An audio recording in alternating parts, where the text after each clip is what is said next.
قائد ملت اسلامیہ حضرت مولانا فضل الرحمان دامت برکاتہم، نعرہ تکبیر، نعرہ تکبیر۔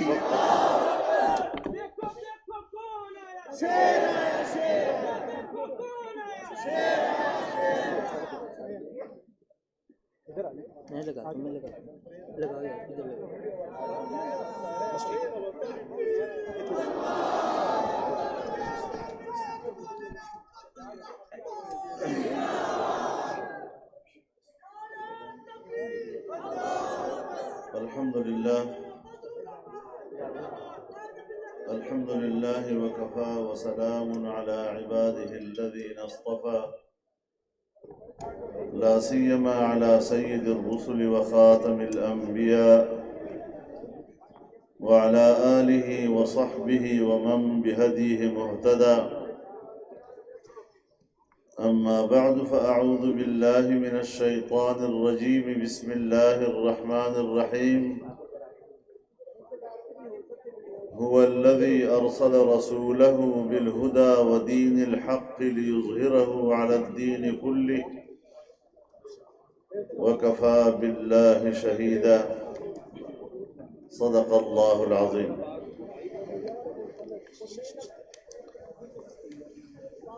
برادر مکرم حضرت مولانا سید محمود میاں صاحب، جامعہ مدنیہ کے اساتذہ کرام، یہاں پر موجود علماء کرام اور مشائخ اعظام، طلباء عزیز، میرے بزرگوں، دوستوں اور بھائیوں،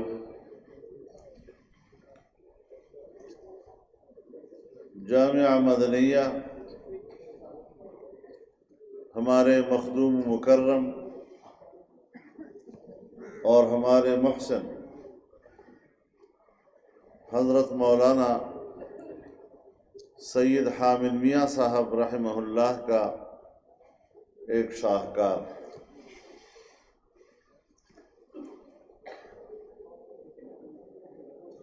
ایک بہت بڑے علمی ادارے کی روپ دھار لی ہے، اور اس میں کچھ شک نہیں کہ حضرت کے خانوادے اور ان کے صاحبزادگان نے ان کے لگائے ہوئے پودے کو اپنی محنت و مشقت اور خلوص کے ساتھ اسے ایک شجرہ سایہ دار بنا دیا ہے۔ اور آج یہاں پر تشنگان علوم دینیہ اپنی علم کی پیاس بجھا رہے ہیں۔ میں اس سال کے نئے فضلاء کی تکمیل تعلیم کے لیے ان کو دل کی گہرائیوں سے مبارکباد پیش کرتا ہوں۔ ہمارے حضرت شیخ مولانا عبدالحق صاحب رحمہ اللہ ختم بخاری کے موقع پر ہمیں ایک نصیحت کرتے تھے کہ 8-10 سال یہاں مدارس میں گزار کر آج جب آپ فارغ ہو رہے ہیں تو آپ یہ سمجھ رہے ہیں کہ اب ہم عالم بن گئے، تو فرمایا کہ آپ عالم نہیں بنے، اب آپ کے اندر عالم بننے کی استعداد پیدا ہو گئی۔ اگر آپ عالم بننا چاہیں تو اس کے بعد اب آپ عالم بن سکتے ہیں۔ تو یقیناً علم ایک ایسی دنیا ہے کہ موت تک انسان طالب علم رہتا ہے اور عالم بننے کی کوشش کرتا ہے، لیکن ہمارے اکابر نے، علوم دینیہ کا جو نصاب تیار کیا اور اس نصاب کے ساتھ ہمارے اکابر نے جو زندگی کے مقاصد بتلائے وہ بہت وسیع ہیں۔ یہاں میں بار بار دیوبند دیوبند کے لفظ سنتا رہا ہوں اور دیوبندیت دیوبندیت دیوبندیت کے الفاظ، لیکن یہ بات ذہن میں رہنی چاہیے کہ دیوبند کوئی فرقہ نہیں، جیسے آج ہم نے اس کو فرقہ بھی بنا دیا اور ہم میں سے ہی کچھ لوگوں نے اس کو اپنی دکان بھی بنا دی ہے، جو ہماری روزی روٹی کا سبب بن رہا ہے۔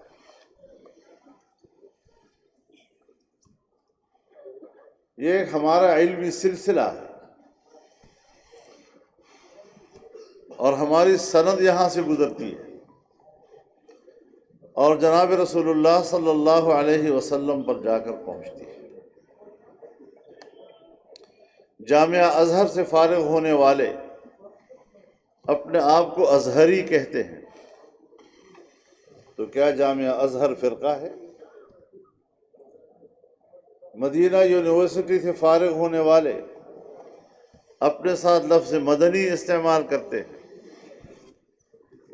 تو کیا مدنی ہونا ایک فرقہ ہے؟ ندوۃ العلماء سے فارغ ہونے والے اپنے آپ کو ندوی کہتے ہیں، تو کیا ندویت فرقہ ہے؟ علی گڑھ سے فارغ ہونے والے اپنے پیچھے لفظ علیگ لگاتے ہیں، تو کیا وہ ایک فرقہ ہے؟ بہت سی مثالیں آپ دنیا میں لے لیں۔ سو دارالعلوم دیوبند ایک مادر علمی ہے، اور یہ جو نصاب ہم اور آپ پڑھ رہے ہیں اس کا مؤسس ادارہ ہے۔ ان علوم کو حاصل کرنے کے ساتھ ہمیں اپنے اکابر کی طرز زندگی کا بھی مطالعہ کرنا ہوگا کہ انہی علوم کو دنیا میں فروغ دینے کے لیے انہوں نے اپنی زندگی کیا گزاری، ان کی اپنی زندگی کا منہج کیا تھا۔ آپ سب جانتے ہیں کہ دارالعلوم دیوبند کا پہلا طالب علم محمود حسن تھا، اور اس کا پہلا فارغ التحصیل یہی محمود حسن تھا، جس نے اپنے اساتذہ کی تحریک جدوجہد آزادی کو بر صغیر میں تسلسل دیا۔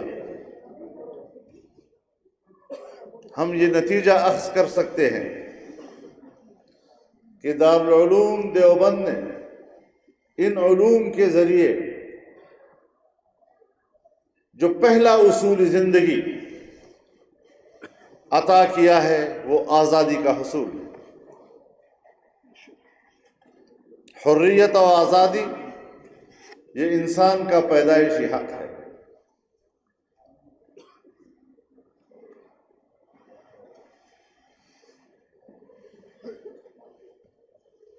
حضرت شیخ الہند جنہوں نے مالٹا سے واپس آ کر جمعیت علماء کی بنیاد رکھی، اب وہی محمود حسن دارالعلوم دیوبند کی اساس میں آپ کو نظر آتے ہیں، اور وہی محمود الحسن جمعیت علماء کی اساس میں آپ کو نظر آتے ہیں، تو پھر دیوبندیت نام ہے مدرسے کا اور جمعیت کا۔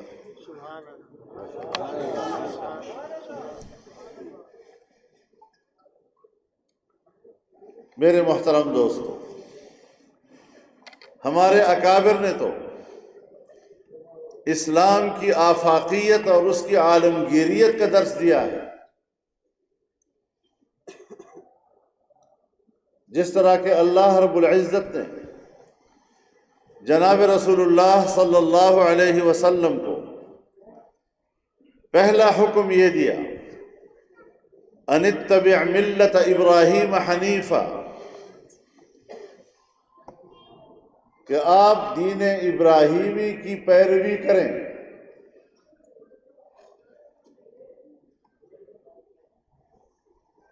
اور حنیفہ کا ترجمہ ہمارے ایک بزرگ نے، حضرت شیخ قاری محمد طیب صاحب نے یہ کیا ہے کہ اس دین ابراہیمی کی پیروی جس میں کوئی کجی نہیں۔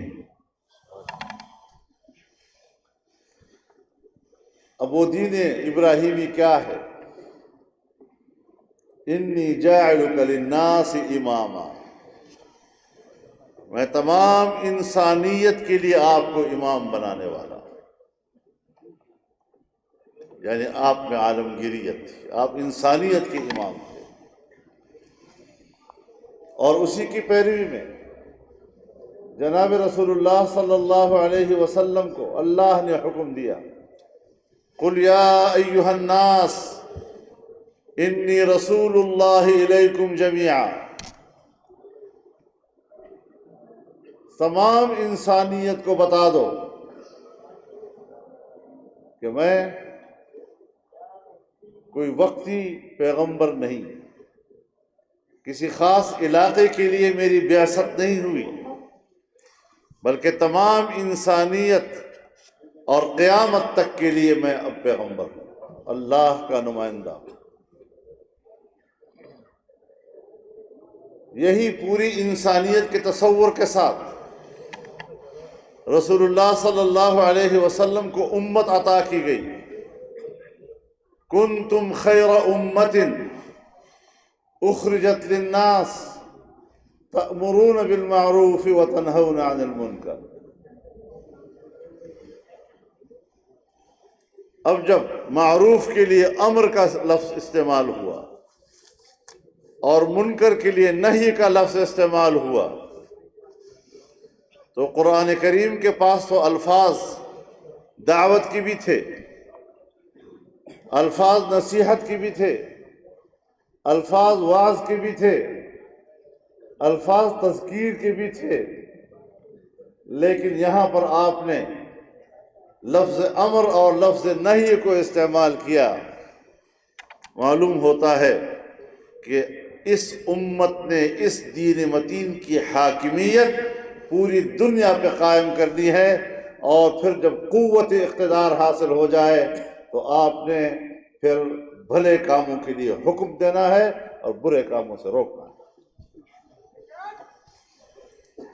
جب تک حاکمیت کا تصور نہیں، اقتدار کا تصور نہیں، اور ہمارے ہی اکابر نے الیوم اکملت لکم دینکم واتممت علیکم نعمتی، کہ ایک اکمال دین ہے اور ایک اتمام نعمت ہے۔ اکمال دین تو تعلیمات و احکامات کے اعتبار سے ہے، لیکن اتمام نعمت اس کے اقتدار کے حوالے سے ہے۔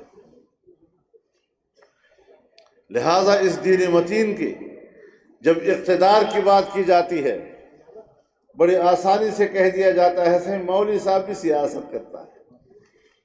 یعنی سیاست ان لوگوں کا کام ہے جن کو انبیاء نے اپنی وراثت کا سرٹیفکیٹ نہیں دیا، اور جن کو انبیاء نے اپنی وراثت کا سرٹیفکیٹ دے دیا ہے۔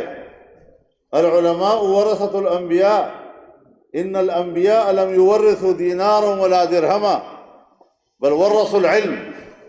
یہ علم جو آج آپ حاصل کر رہے ہیں اور جس کی تکمیل کے لیے آپ اس تقریب کا اہتمام کر رہے ہیں، یہی وہ علم ہے جس کو جناب رسول اللہ صلی اللہ علیہ وسلم نے انبیاء کا ورثہ کہا، اور اس کے وارث اسی علوم کے علماء ہیں۔ اگر محراب میں مصلی پر غیر عالم کھڑا نہیں ہو سکتا، اس لیے کہ مصلی یہ رسول اللہ کی میراث ہے۔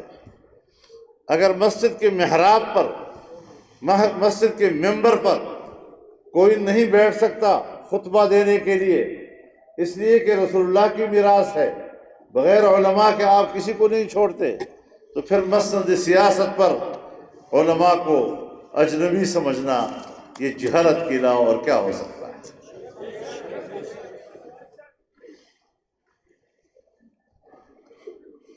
ہاں، اقتدار، امر اجتماعی، مملکتی نظام، خلافت، امامت، ان سب کے لیے بنیادی استعداد اور اس کا معیار عبادت ہے۔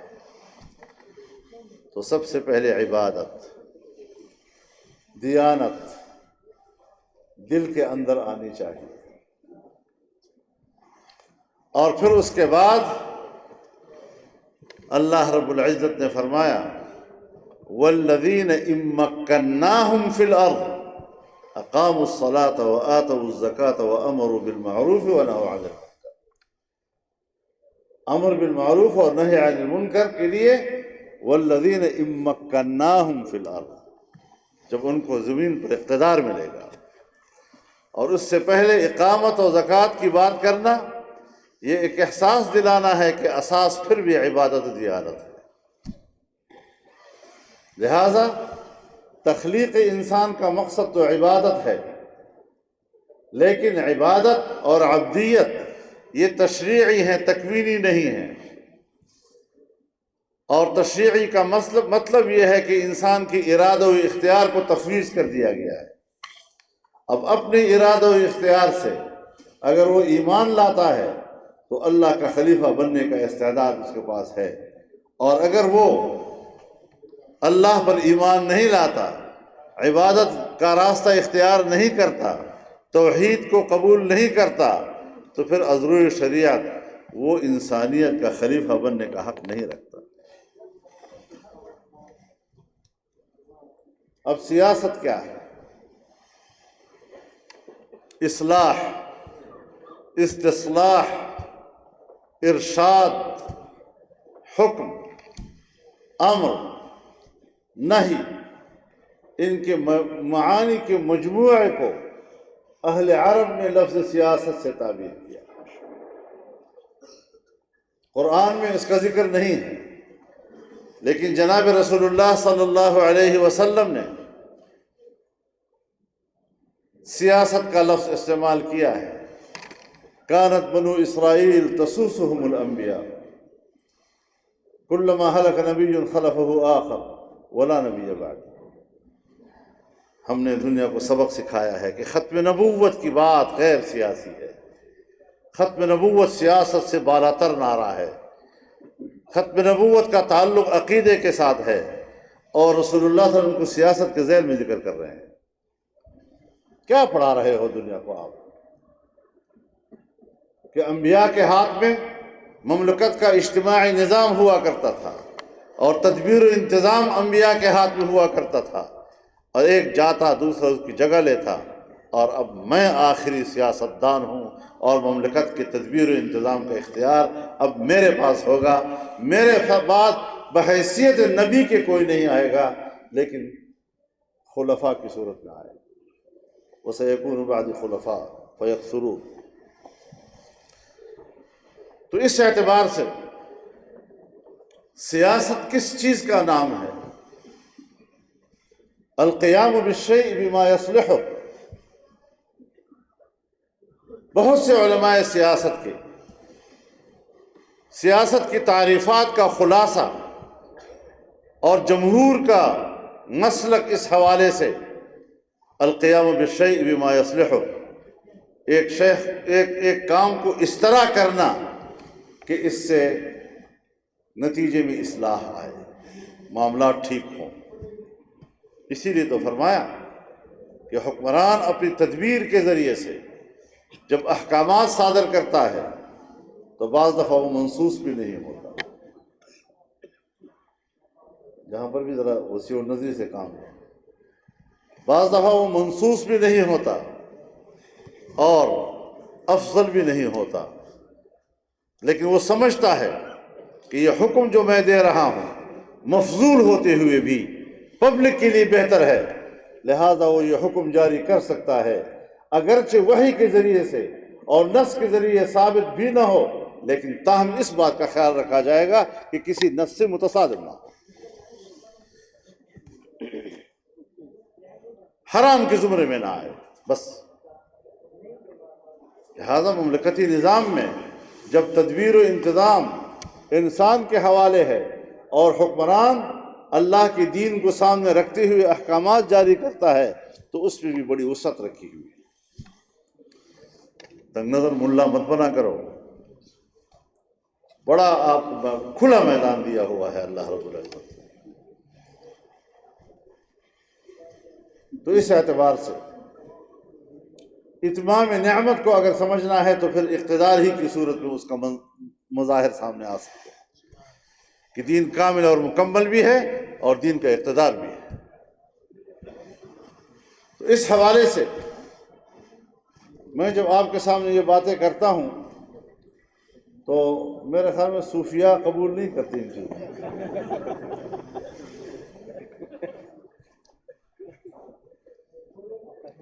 عجیب بات یہ ہے کہ ہم نے نام تقسیم کر لیے ہیں۔ خانقاہ میں ذکر اذکار کا اہتمام ہوتا ہے تو وہاں جب ہم ذکر کرتے ہیں اور اندر کی مادی کثافتوں کو روحانی لطافتوں سے تبدیل کرتے ہیں تو اس کا نام ہم نے مجاہدہ رکھ دیا۔ جب میدان عمل میں ہم سیاسی میدان میں محنت کرتے ہیں، کام کرتے ہیں تو اس کا نام ہم نے جدوجہد رکھ دیا ہے، اور پھر اس میں اگر کسی نے بندوق اٹھا لی تو اس کو مجاہد رکھ دیا، جہاد اس کا نام ہے۔ یہ تقسیم کہاں سے آئی ہے؟ تین چیزیں ہیں۔ نمبر ایک عبادت و دیانت، یہ انسان کا انفرادی معاملہ ہے، اس کے لیے پرسکون ماحول چاہیے، پرامن ماحول چاہیے۔ یہ جو ایک پرامن ماحول آپ نے تیار کر لیا اللہ کے ساتھ اپنا رابطہ جوڑنے کا، اس کو اگر آپ نے حجرے تک رکھنا ہے تو پھر یہ رہبانیت ہے، ولا رہبانیت فی الاسلام۔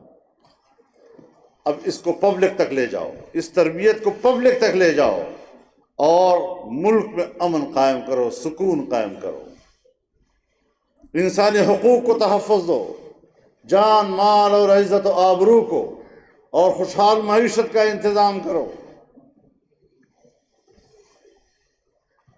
کیونکہ یہی چیزیں مملکتی نظام میں ترجیح رکھتی ہیں۔ اور پھر اس کے لیے دفاعی قوت بھی ہونی چاہیے کہ آپ اپنی مملکت کے سرحدات کی حفاظت کریں۔ وَأَعِدُّوا لَهُم مَّا اسْتَطَعْتُم مِّن قُوَّةٍ وَمِن رِّبَاطِ الْخَيْلِ تُرْهِبُونَ بِهِ عَدُوَّ اللَّهِ وَعَدُوَّكُمْ۔ یہ ساری چیزیں ہیں، لیکن کیا کریں؟ ہماری سیاست کا عملی تعبیر جو آپ کے اور ہمارے سامنے آج کل ہے، یہ تو نہ ایوں میں نہ شیوں میں، نہ ہیوں میں نہ شیوں میں، مخنث قسم کی حکومت، کچھ پتہ نہیں چلتا کہ ہے کیا۔ اور حسن کارکردگی پر کل انہوں نے کچھ وزراء کو تمغے بھی عطا کیے ہیں، اسناد عطا کی ہیں۔ اسناد کب دی جاتی ہے؟ اسناد جب اس وقت دی جاتی ہے جب کھیل ختم ہو جاتے ہیں۔ تو لگتا ہے کہ انہوں نے اپنا کھیل ختم ہونے کا اندیا دے دیا ہے، اسی لیے ہم نے رات کو اپنے آنے والے مستقبل کا اندیا بھی دے دیا ہے۔ مستقبل کا حکمران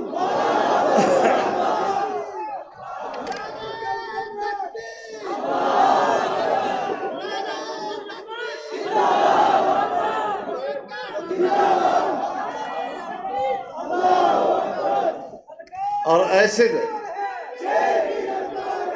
ایسے لوگوں کو تمغے دیے ہیں، اور حسن کارکردگی کی اعلیٰ ترین مثال کہ کم از کم آپ نوجوانوں کے سامنے میں اس کا نام نہیں لے سکتا ورنہ آپ کے اندر بھی خیالات فاسدہ۔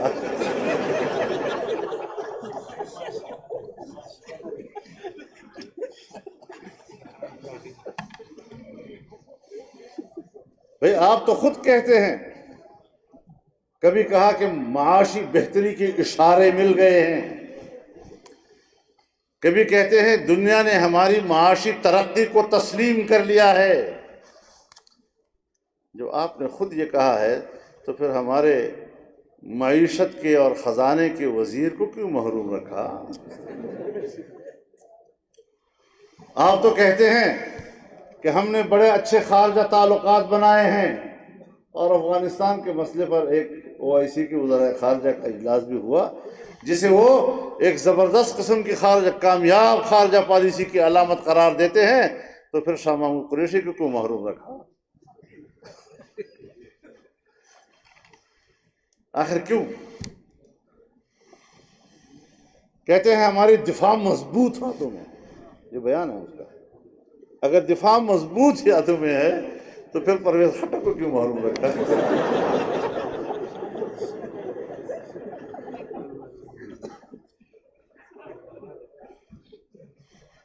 وزارت ابلاغ و اطلاعات، جہاں پر حکومت کی دفاع کرتے کرتے کچھ غیر ضروری زبان بھی استعمال کر لیتے ہیں، آداب کے دائرے سے بھی باہر چلے جاتے ہیں، اخلاقیات کو بھی گھر چھوڑ آتے ہیں، تو فواد چودھری کو کیوں نہیں دیا؟ یہ تو ان کی کارکردگی اور تمغات کا نتیجہ نکلا ہے۔ شیخ رشید کو بھی محروم کر دیا۔ اب آپ مجھے بتائیں کہ یہ سوچ کہاں سے آئی، یہ ترجیحات کس عقل کی؟ تو ایسے حکمرانوں سے اسی عقل کی توقع رکھنی چاہیے، ایسے ہی کام کریں گے۔ اور ادھر سے تمغے دے رہے ہیں۔ ابھی حال ہی میں منی بجٹ آیا، ٹیکسیں بڑھا دی، اور شاید آج ہی انہوں نے 3 روپے سے زیادہ پیٹرول کی قیمت اور بڑھا دی۔ مہنگائی عروج پر ہے، عام آدمی کراہ رہا ہے، اپنے کرب کے ہاتھوں اپنے بچوں کو مار رہا ہے، ذبح کر رہا ہے، دریا برد کر رہا ہے، پارلیمنٹ کے سامنے آ کر کتبے لگا رہا ہے بچے برائے فروخت، کہ ان کی بھوک ان سے گھر میں نہیں دیکھی جاتی، اور تم تمغے دے رہے ہو۔ یہ دن بھی دیکھنے تھے ہم نے، اور تمغے بھی ایسے لوگوں کو کہ جس کا نام لینا اپنی شرافت کے خلاف نظر آتا ہے۔ تو میرے محترم دوستو، خارجہ کا پالیسی کامیاب پالیسی، جو بائیڈن تو مجھے فون ہی نہیں کرتا، میں کیا کروں؟ مودی میرا فون نہیں اٹھاتا، میں کیا کروں؟ چین کے دورے پہ جاتا ہے تو چینی قیادت ویڈیو لنک پر گفتگو کرتی ہے اس سے۔ اگر ویڈیو لنک پر ہی بات چیت کرنی تھی تو یہاں سے کر لیتے، اتنا خرچہ کیوں کیا؟ تو کہتا ہے جی وہ کووڈ کی وجہ سے ذرا مجبوری تھی، کووڈ کی وجہ سے مجبوری تھی تو روس کے صدر سے کیوں ملاقات کی اسی روز؟ اس قسم کے عجوبوں سے ہمارا واسطہ ہے۔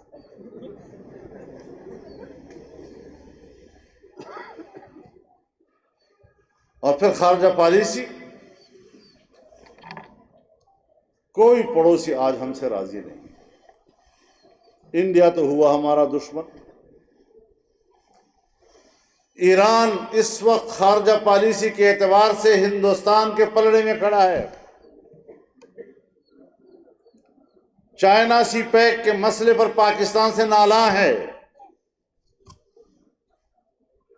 جو 0% اور 1% اور 1.5% پر پاکستان کو مدد مہیا کرتا تھا، آج اس نے سعودی عرب کا قرضہ ادا کرنے کے لیے جو آپ کو $2 ارب دیے، 14% پہ دیے ہیں۔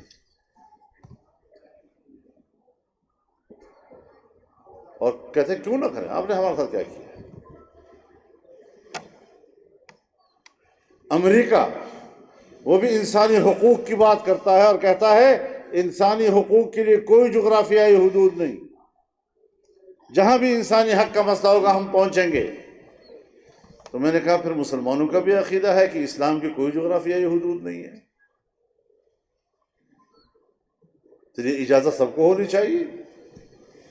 اور پھر انسانی حقوق کے قائل تو سب ہیں، لیکن انسانی حق کی تشریح کیا ہے؟ اس پر کوئی اتفاق رائے حاصل کیا ہے؟ جنیوا کے انسانی حقوق کا چارٹر، اقوام متحدہ کے انسانی حقوق کا چارٹر ہمیں 100% نہ قبول صحیح، لیکن جب آپ نے افغانستان پر حملہ کیا تو کیا آپ نے افغانستان میں وہاں کی امارت کی حکومت اور ان کے طالبان کو ایک جنیوا انسانی حقوق کے کنونشن کے حوالے سے ایک انسانی قیدی مجرم کا حق بھی دیا تھا؟ کیا انسانی حق یہ جو آپ نے گوانٹانامو بے میں انسانوں کو دیا؟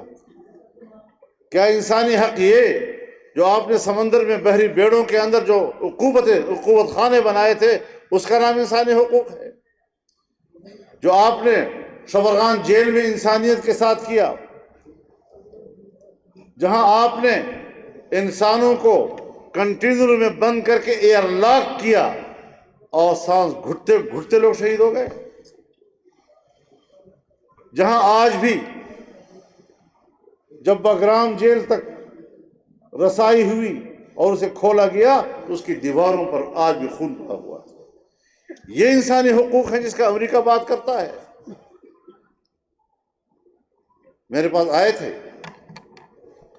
اور مجھے کہا ہم نے انسانی حقوق کے حوالے سے بات کی، تو میں نے کہا جی آپ تو کہتے ہیں وہاں کی معیشت خراب ہے، جب طالبان افغانستان میں داخل ہوئے اور آپ ان کی مدد نہیں کر رہے اور کہہ رہے ہیں کہ وہاں بھوک آئے گی، تو جب بھوک آئے گی اور ایک انسانی المیہ پیدا ہوگا تو کیا اس میں آپ ذمہ دار نہیں ہوں گے؟ یہ انسانی حق میں نہیں آتا؟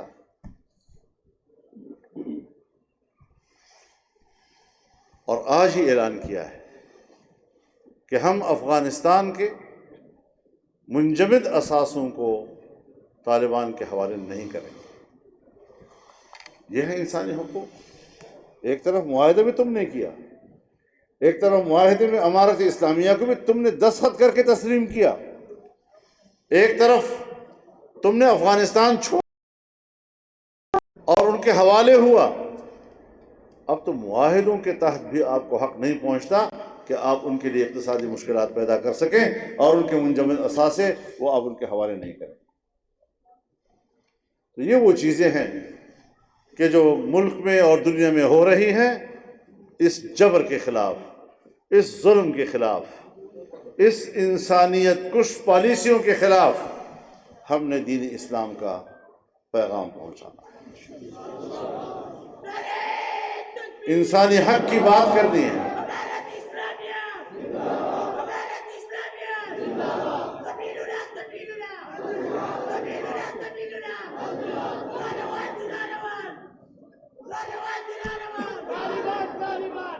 طالبان افغانستان کی دکھا وہ گلا رکھے گا، پاکستان کے طالبانوں کو نہ مانو۔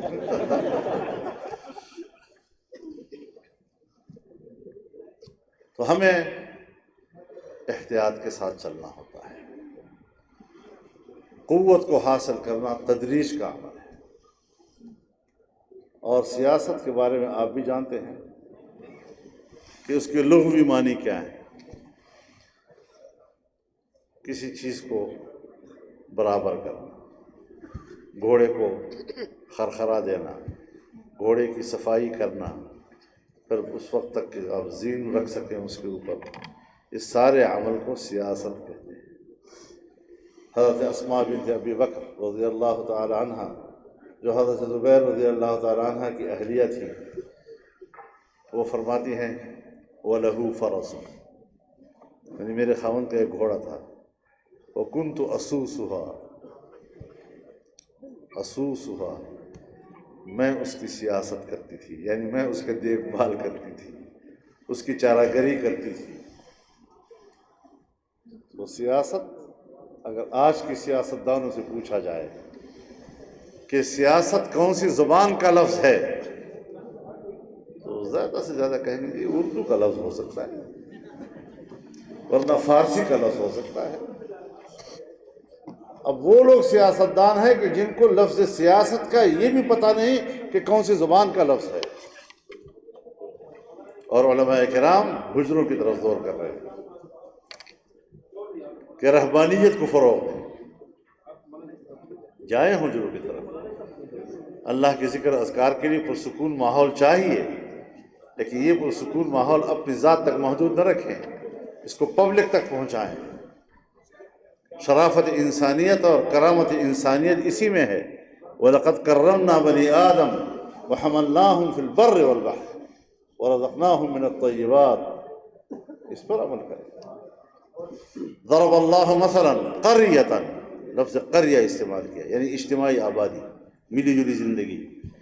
ضرب اللہ مثلا قریۃ کانت آمنۃ مطمئنۃ، یہ آمنۃ اور مطمئنۃ، امن بھی تھا، سکون بھی تھا۔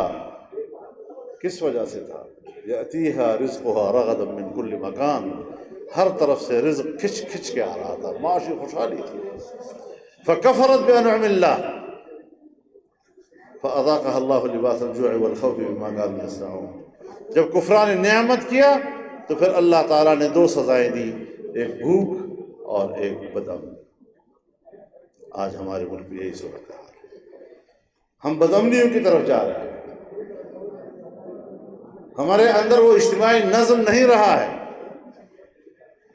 اور اگر آج عوام کے اندر پاکستان کے طول و عرض میں جمعیت علماء اسلام سب سے بڑی قوت بن رہی ہے اور ملکی اقتدار تک قربت حاصل کر رہی ہے، تو پتہ نہیں کیا کیا طعنے ہمیں صوفی لوگ دیتے ہیں۔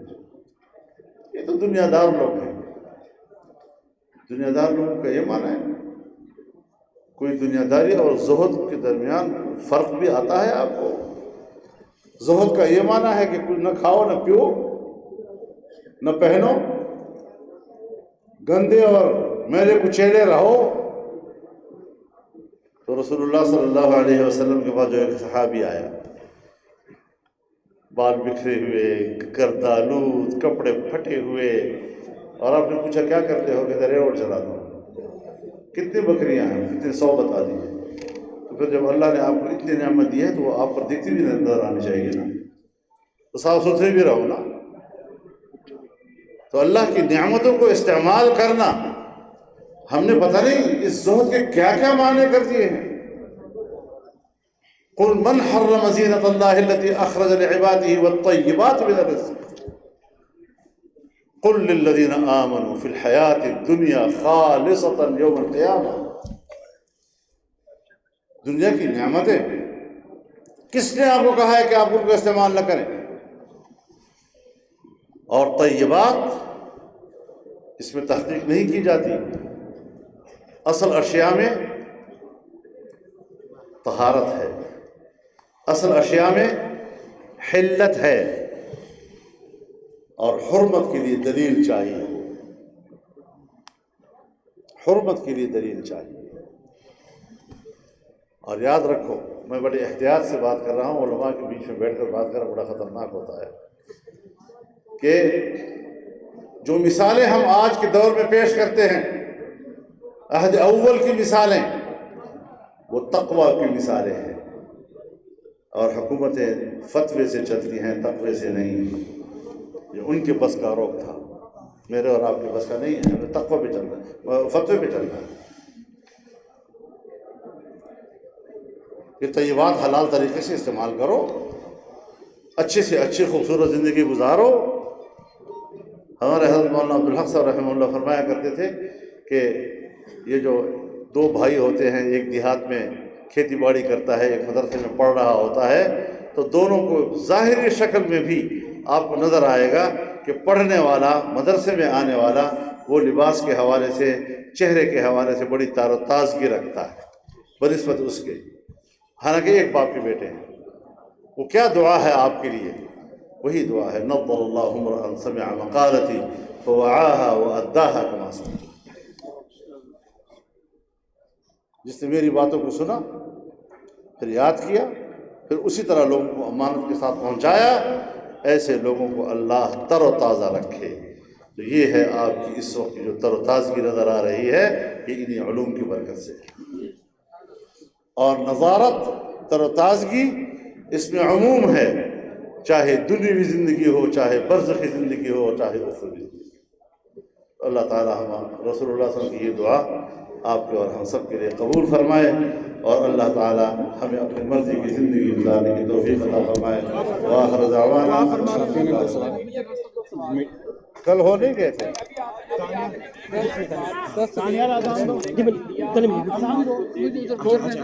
آپ ابھی تک کھیل کا میدان کا